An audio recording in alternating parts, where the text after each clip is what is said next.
nchida kutendai mhuri yeZimbabwe nekuda kwesapoti yese yamunotipa pano paSei TV basa richienda mberi. Aiwa, ndichiramba ndichingodzoka kuzogara pasi zvakare nema-living legends. Anditi ava vakadarika pausocialite, vakatomboita socialite makore avo, vobva vagraduate vakaita celebrity. Anditi vaita celebrity, havasiri celebrity, ave ma-living legends. Anditi so ndosaka tati tinoramba tichidzoka kwavari. Kwavari ka the likes of Anamai Jilimba ndo vanhu vatinenge tichida kuti vechidiki vari muindustry, vari kuda kuramba vari muindustry vachipusha maworks. Ndo vatinenge tichiti tinofanira kuti tinge tiri tinotarisa kuti vari kufamba sei basa rachona. Zvakare ndichida kutendai mimi nekuramba muchingotitsigira. Tichida kukuzivisa zvakare nezvebranch redu reFit and Go riri kuKaroi. Kana motikari dzenyu dzida kugadzwa suspension, aiwa, nhamba ndo dzataisa pascreen apo. Imi chamunongoita kusvika panzvimbo kana kuvafonera. Ndoisa maoko here kana ndoita kudii? Ndojambe, ndopururudza. Ndowanzoda hagi. Hagi nemachendro makaita awa. Ndotya kukanganisa muchendo. Muchifila kani ngirikindika perfume ka. Itaiti. Better rampiro. Right. Ndototi makasimba here regaita Jilimba. Jilimba bari nani chaizo. Aiwa, Jiliano Faba. And you are looking good. Aiwa, always looking good. Anditi. Semuna anongogesa so. Ndo pane secret imwe yenyu ipapo ende munogara muchizitawo. Aiwa, kugesa handitombode. Ndo zvimwe zvinoita kuti runako rurambe ruri panzvimbo. Anditi. Aiwa, izvozvo tinozvitenda. Handi muri kunzwanzi tajairai kutamba nemvura. Tinotorai mashoko ose advice. So chekutanga hatichataura kuti munonzani ende aiwa, izvozvozvo pane rimwe video randakamboita nawo ende munorionepo panapa riripo, munonatsovaziva. Nhasi toda kuti tinge tiri tinofokasa zvakanyanya nezvecareer yenyu. Tikada kutarisa kuti kumashure mune vamwe vakamawanda vamakabata nawo. Pane mavideos andakamboita nemi makatombotaura vakawanda vamakaita nawo, ma-legends, vamwe vachiripo, vamwe vakashaika. Patiri kushamisika kuti imimi muchirimo mugame. But vamwe vazhinji vakatoisa mashooters mudenga vakatoti isusu taritaya. Tine umwe ari kutoita zvemaskits, ari kuita zvemadrama, zvemamovie, ari muindustry izvezvi. Ari kuda kuti ininika ndoda kuzotaura kuti ndane makore over 2 decades kana kuti over 3 decades sezvamaita imimi, kuti matova nemakore akawandisa over 20-30 years muchiita basa iri. Ndapi mashoko amungada kumbotipa? Nhasi ndoda kuti munatsotipanga mazano, mostly kune ma-content creators. Inini zano randinopa kuma-content creators nderekuti kazhinji kuteerera chinhu chinokukwidziira, chinokuendesa kumberi chaizvo. Full of inokudzikisira. Uye pride inokudzikisira. Kusagona kubatana nevamwe kunokudzikisira. Kusateerera ma-producers and directors kunokudzikisira. Kusateerera even ruzhinji rwatinoitira content kunokudzikisira zvakare. Ngokuti ndogona kuti ina handinganzarwe nevanhu. Vanhu vanotaura zvavanenge vachiona pauri. Izvozvo ndo zvinoita kuti iwewe uzive kuti ndinogona kana kuti handigoni. Saka once ukange wangoudzwa chete kunzi Mai Jilimba pepe makagara zvisiri izvo, indobva ndati muneine dress rangu rakanaka iri rekuzimulashi. Zvinokupa kudzikisira nokuti iwewe unhu hwako unenge uchitodzikira futi. Saka kutsiurika ndo chimwe chinhu chinokuendesa kumberi. Alright. Mataura nyaya yekushanda nevamwe. Imimi tiri kuona kuti makamboshanda nevamwe kare. Ende izvozvi ndiri kuona zvakare kuti still muri kushanda nema-upcoming akawanda. muri kuzvigona sei zvekugona kuti imi mane experience ende muchingoenda pamberi pekamera ndakambowanawo mukana wekushanda nemi wekutomboshuta nemi maskits. Yes. Muchingoenda pamberi pekamera muri kugona kuzvibhalansisa kuti kune umwe ari kutodzidzira muri pamberi ipapo but muri kumusimudza kuti ange ari anoenderana nelevel renyu. Munozvibhalansisa sei? Kazhinji zvinhu zvemaarts hazvidi godo. Kana munhu ukange uchikura sezvandaita kana kukurira muindustry unofanirwa kuziva kuti iwe nenguva yako yekufa iri kusebera. Unofanirwa kusiyira chimuti kuna Uncle Sandy. Uncle Sandy wo vachigonawo kusiyira chimuti kuna the other. Kudzidzisa vana kana kuti mhuri hakunetse kana uine mwoyo usina godo. Kazhinji vanhu chiri kunotitadzisa kusimuka muZimbabwe inhau yemwoyo une godo wekuti ndofunga ndichakundwa nekamwana akakuita mari. Izvozvo zvinokupa kusagona kudzidzisa vana vechidiki, zvinokupa kusagona kubatana nevamwe atinoti kuningirina kuita anonzi machiya makolab. Unototadza nekuti iwe unenge uchiona viewership yaUncle Sandy yakakura kusvika yangu, kana kuti inini Uncle Sandy yangu yakakura handingaite naMai Jilimba nokuti viewership yavo ishoma. Izvozvo mukazvitarisa kune dzimwe nyika munoona nyika dzakaita sena Nigeria vanosimudzirana. Ndakazviona, ndinozviongorora nguva yese. Ndinoona vachisimudzirana vachisheya zvavainazvo. Saka isusu as Zimbabweans we cannot share anything, even ruzivo chairo rwokuti konai uncle ndo monetize sei kana kuti ndoita sei apa ko zvinofamba sei. Unoona vanoti aiwa muri vekuTV makatanga kuTV. Saka itai zvekuTV ikoko taakutoita fanika tine gepu pakati yeti vanhu vatiri kufadza vanhu vamwe chete. WekuTV newekufacebook newekuYouTube is the same viewership yatinayo. Saka chinhu chikuru chinodiwa Uncle Sandy kubatana. Ndiri kuda kuti zvakare makorokoto ndiri kuona masocial media platforms enyu ari kusimuka ende ari kuramba achienda mberi.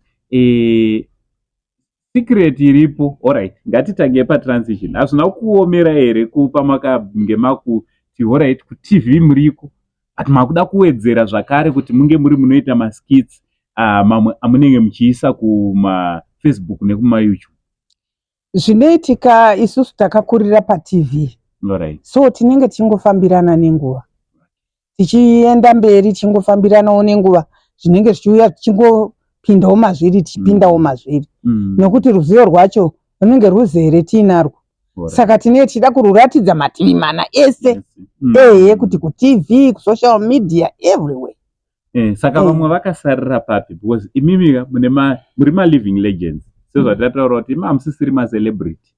Macelebrity ndo izvezvi vasimukawo vari kumhanya nechimuti. Imi muritori more than macelebrity, muri ma-living legends. Mune mamwe ma-living legends enyu amakasimuka nawo. But vasisingatoite zvekuekta, vamwe munotosangana navo achiti imi Mai Jilimba muchirongoramba murimo hamo, imi sei musiri kuda vakasarira papi vamwe?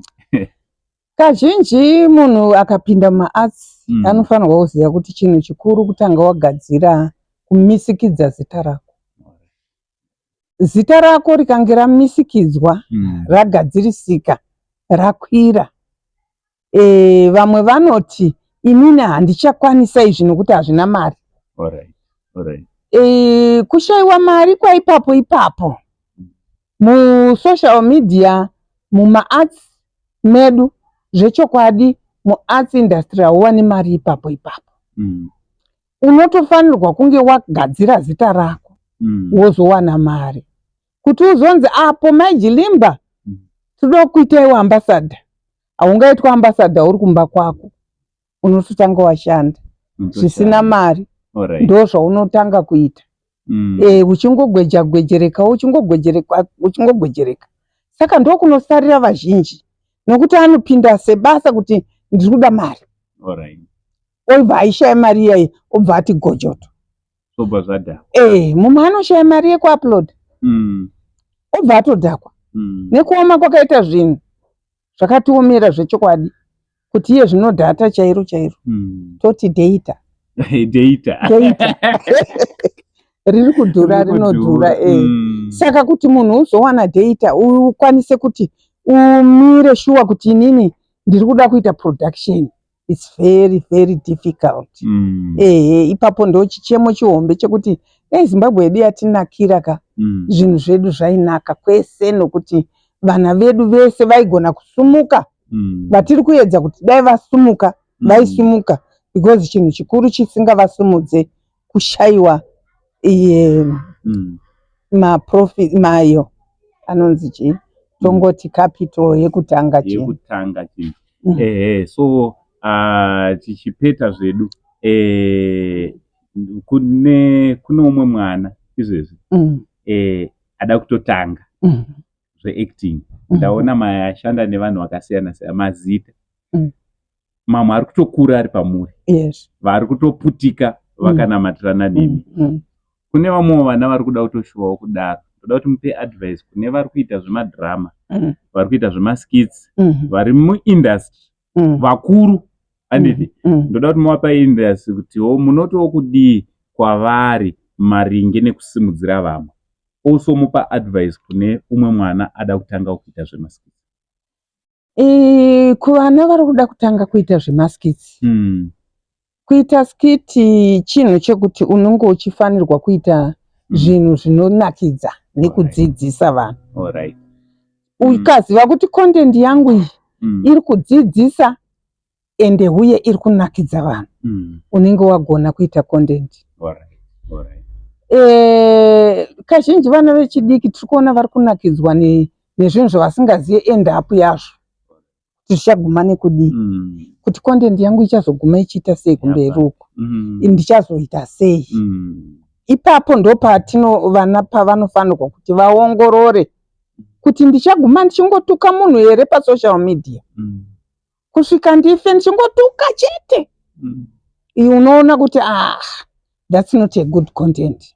Inini ndo advice yandinopa. Tinenge tiri vanhu vamwe chete asi tinototsvagana mhosva kutoti ndoda mhosva ina tiri kuda nyaya kunawoyo ndidzishambadze ndidzidaya handizwisisa. Ipapo inini hangu handisati ndakuzvinzwisisa kuti zvinenge zvichifamba sei. Togona kuuya kuti sezvandambotaura kuti kana munhu uchida kuita chinhu chinoenda mberi, iva munhu unoadvaisika, unoteerera. Aiwa, saka iroro ndo shoko guru ratiri kusirwa nhasi naMama Jilimba. Izvezvi kana mada kubatana naMama Jilimba, zvamunoita imimi, endai pamasocial media platforms avo. Munofollowa paFacebook page ravo rakanzi chii? Amai Jilimba Production. Futi paYouTube varipo zvakare. Yes, paInstagram ndiripo zvekare, Amai Jilimba Production. Alright, Amai Jilimba vane muzukuru wangu anonzi Shero. Shero muchirumudziwa. Daf. Vakamboita MC pamuchato pake, zvakanaka. Ndo zvimwe zvezvinhu zvavanoita zvakare. Mukakoka kumichato, kumapati vanouya. Namba dzavanogona kubatana nemukani namanager wenyu dzinoti kudii kuitira kuti vanoda kubhuka? 0775 274 581 kana kuti 0715 172 388. Alright. Saka namba dzavo ndo idzo dziri pascreen. Imi muchingovabata ipapo motaura namanager, motaura naivo, basa kuitira kuti ringe riri rinodi rinoendera mberi. Aiwa, ipapo ndo pamwe pamandisirira uncle. Alright. Kuti ndanchida kuedza kutaurira vana vechidiki kuti inini manager anondi manager Facebook page yangu kamwana kadiki stereki. Seriously? Kanonzani? Kanonzi Tanaka Chironga. Kamwana kandakauya kuti ndikadzidzise acting, ndikaona kachiri kupika zvakanyanya. Alright. Ndikabva ndakasarudza pane vamwe kuti ngakauye kamanage page rangu. Alright. Ndofunga kana muchiona it's a very smart organized page. Riri kuitwa naTanaka Chironga. manzwa here vasingarwadziwa vabva vataura kuti manager wavo ari kumaneja ndiyani. Moziva kuti vanhu vakagara pamainterviews kana kuti pamaconversations ezvizvi haadi kutaura kana vamwe vanhu zita rake. Aiwa, ndo chimwe chinhu chatiri kutodzidza. Kana muchitoda kumuona ndototi mumuone. Aiwa, regai tibve tazokurukura naye. Muchaona tichikurukura mumakomatanaka timbonzwawo kuti kushanda nema-living legends zvinoita sei. Maoko avo. Aiwa, tinotenda mhuri yeZimbabwe nekuisawo nzeve. Musakanganwa kulaika nekusubscribe. Zvikuru YouTube page yangu ndinoda kuti muisumudze vana veZimbabwe. Aiwa, tinotenda. Aiwa, from Uncle Saint na Baby Jili, Mama Jili, for now tichiti it's much love and God bless you. Yes.